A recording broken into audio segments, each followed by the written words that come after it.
உங்களுக்கான இன்றைய வாக்குத்தத்தம். இயேசு கல்லை எடுத்து போடுங்கள் என்றார்.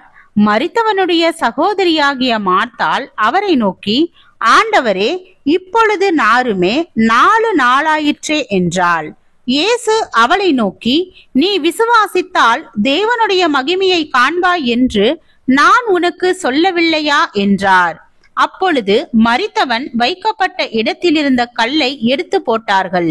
இயேசு தம்முடைய கண்களை ஏறெடுத்து, பிதாவே, நீர் எனக்கு செவி கொடுத்தபடியினால் உம்மை ஸ்தோத்தரிக்கிறேன். நீர் எப்பொழுதும் எனக்கு செவி கொடுக்கிறீர் என்று நான் அறிந்திருக்கிறேன். ஆனாலும் நீர் என்னை அனுப்பினதை சூழ்ந்து நிற்கும் ஜனங்கள் விசுவாசிக்கும்படியாக அவர்கள் நிமித்தம் இதை சொன்னேன் என்றார்.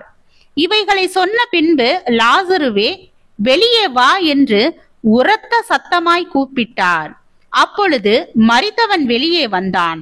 அவன் கால்களும் கைகளும் பிரேத சீலைகளினால் கட்டப்பட்டிருந்தது. அவன் முகமும் சீலையால் சுற்றப்பட்டிருந்தது. இயேசு அவர்களை நோக்கி, இவனை கட்டவிழ்த்து விடுங்கள் என்றார். அப்பொழுது மரியாளிடத்தில் வந்திருந்து இயேசு செய்தவைகளை கண்டவர்களாகிய யூதர்களில் அநேகர் அவரிடத்தில் விசுவாசம் உள்ளவர்களானார்கள். யோவான் 11வது அதிகாரம் வசனம் 39 முதல் 45 வரை.